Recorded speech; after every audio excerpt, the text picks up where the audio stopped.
Venga, vamos allá. Vamos con la segunda parte del tema. Habíamos visto ya las causas con el detonante final, que es el asesinato de Sarajevo, y ahora pasamos a explicar el desarrollo, lo que sería la segunda gran parte de este tema, que es la Primera Guerra Mundial. Bueno,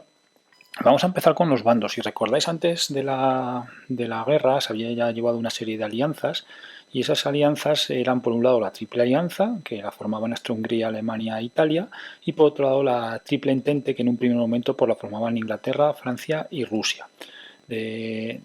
Cuando se produce el enfrentamiento final, cuando ya se ha producido la guerra a partir del año 1914,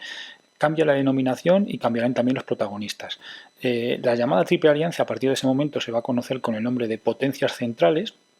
que van a ser formadas fundamentalmente por Alemania y Austria-Hungría, puesto que Italia en un primer momento pues, no quiere participar en la guerra. A esas potencias centrales se les unirá posteriormente Turquía y en el año 1915 Bulgaria. En principio parten con un mayor número de población y un mayor ejército, incluso también con un importante poderío naval,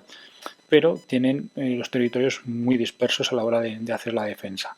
El otro bando, pues es lo que era antiguamente la Triple Entente, que evidentemente ahora se llaman los aliados, que bueno, pues serían, como decíamos antes, Francia, Inglaterra, Rusia, que defienden unos a Serbia y otros a Bélgica, y poco a poco irán incorporándose otros países, destacando Japón por su interés de las colonias asiáticas, Italia, que también buscaba intereses austriacos, se cambia de bando,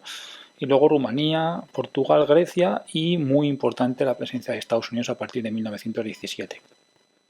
Su principal problema, pues que tienen varios frentes abiertos porque son distintos países y partían también con menor población y menor ejército, aunque bueno, eso al final y a la postre ya sabéis que no fue un problema. En cuanto a las fases, podéis encontrar 3, 4 fases. He distinguido yo 4, aunque es algo diferente que os en vuestro libro. En vuestro libro hablan de 3, me daría un poquito igual. Ya sabéis que suelo hablar de 14, 15, 16, 17 y 18, es decir, la primera fase de guerra de movimientos el año 14, la segunda, la que se da fundamentalmente en el 15-16, la guerra de posiciones o guerra de trincheras, el año 1917, que es el año llamado de las novedades o la crisis de 1917, y el final de la guerra, que sería el que nos lleva hacia 1918.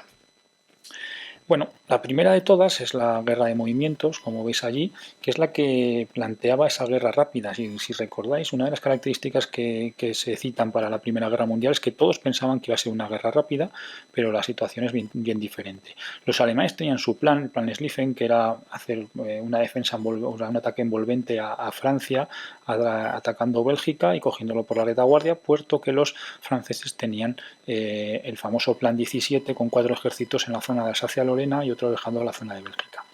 Cuando fracasa ese primer intento de victoria rápida, pues entraremos en la siguiente fase, que es la llamada guerra de trincheras. Aquí he puesto una imagen de una de las batallas más conocidas de aquella época, que es la batalla del río Magne, con 500.000 de muertos, y allí es donde los franceses consiguieron atacar y repeler el primer gran envite de los alemanes. Pero como bien sabemos, hay más protagonistas dentro de la Primera Guerra Mundial y nos vamos al otro frente, el frente oriental, el frente donde van a luchar los rusos, los alemanes y por un lado los austriacos contra los serbios. Y allí va a haber una gran victoria alemana en la batalla de Tannenberg contra los rusos. Ahí tenéis una imagen que se hicieron presos unos 9.000, 10.000 soldados rusos.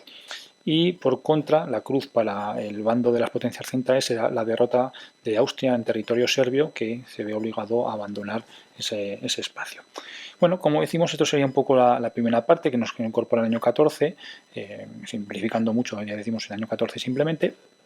Y entramos en la segunda fase. La segunda fase es la famosa guerra de posiciones, que es la que consideramos la guerra de trincheras, una guerra de desgaste, donde el objetivo, pues ya sabéis que es aguantar e ir minando un poco las capacidades del rival, tanto físicas como psicológicas. Bueno, pues es una guerra, como bien se llama, de desgaste. Ahí tenéis un ejemplo de una batalla, que es la batalla del Somme. Luego hablaremos de otra de las más típicas, que es la batalla de Verdún, y unas características de cómo pueden ser esas trincheras, que en fin, no profundizo mucho más porque, como bien sabéis, hay una actividad específica sobre eso, hicisteis la carta desde el frente, y bueno, pues ahí tenéis ejemplos de cómo podría ser esas circunstancias de vida del día a día dentro de las trincheras. Como digo, cuando hablamos de ejemplos de batallas de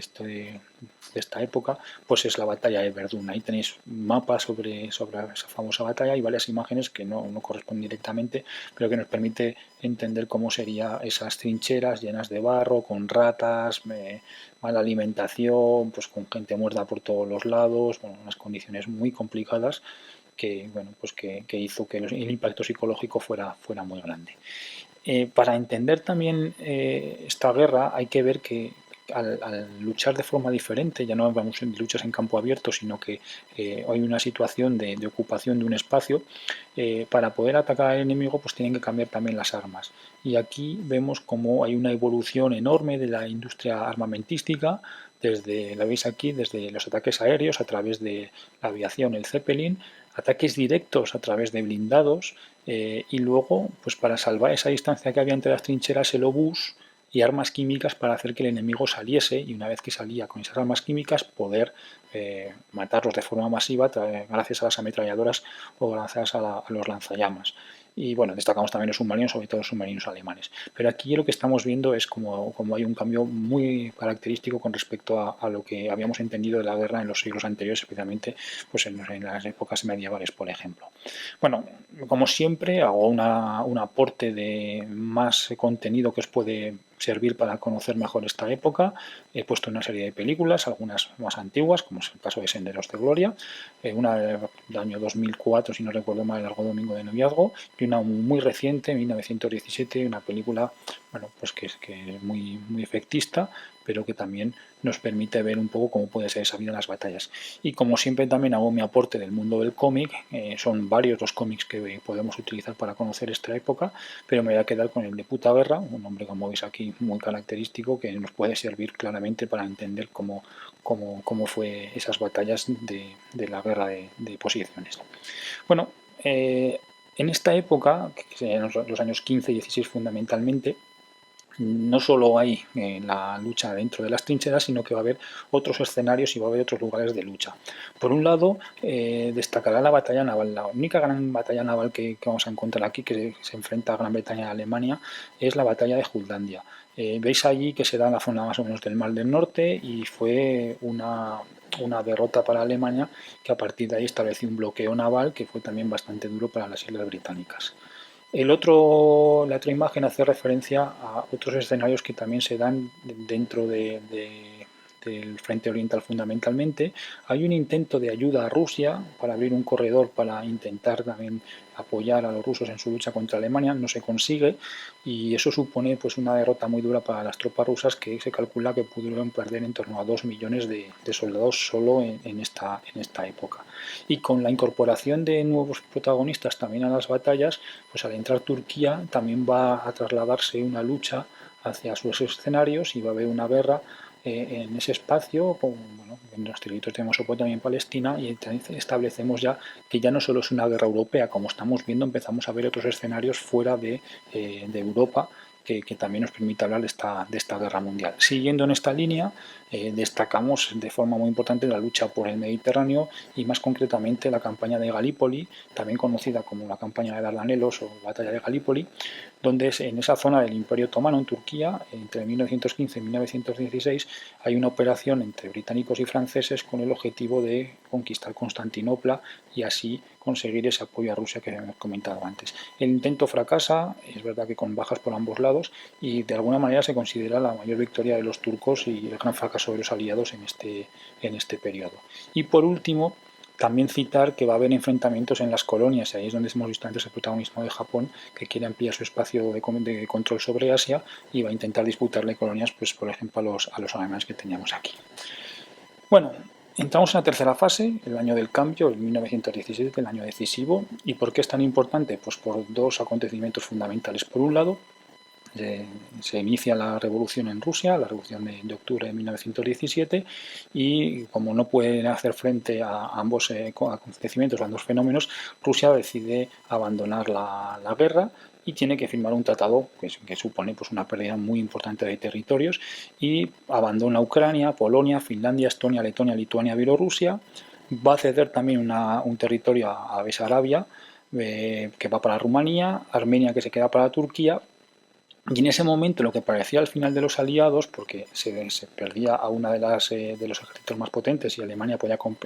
así acabar un frente y centrarse en el otro, pues se va a producir la entrada de Estados Unidos. El problema de Lusitania, que es el que indico ahí, ya se había producido un poquito antes, pero bueno, fue el hundimiento de un barco donde murieron unos cuantos americanos y tras un tiempo, pues decidiendo qué decisión tomaban, pues al final se decidió meter en la guerra y la entrada de Estados Unidos fue fundamental para la victoria aliada porque supuso la llegada de hombres, materiales y sobre todo de un capital enorme y de bueno, gente y tropas mucho más preparadas de lo que estaban los europeos. Por eso, a partir del año 1918 ya la situación va a cambiar. La entrada estadounidense supone un golpe definitivo para Alemania, que ya en agosto entra en un declive prácticamente bueno, definitivo, y el 9 de noviembre el Kaiser Guillermo II abandona Alemania, se instaura la República de Weimar y el 11 se firma ese armisticio que veis ahí en la imagen, que ya sabéis que sería el fin de la guerra, porque ya los acuerdos de paz llegarán posteriormente, que eso es lo que analizamos en la parte de las conclusiones. Por ir terminando, decir simplemente que por qué denominamos a esta Primera Guerra Mundial la Gran Guerra. Pues en gran medida es por lo que hemos ido comentando a lo largo de toda esta presentación. Va a haber una gran movilización de personas que van a defender su país en esos ejércitos nacionales, muchísimos jóvenes que van al frente, muchísimos morirán, ya sabéis. Lo que hemos explicado también de los nuevos armamentos que van a generar una mortalidad no vista hasta ese momento, luego ya sabemos que llega la Segunda Guerra Mundial y las cifras serán mucho mayores.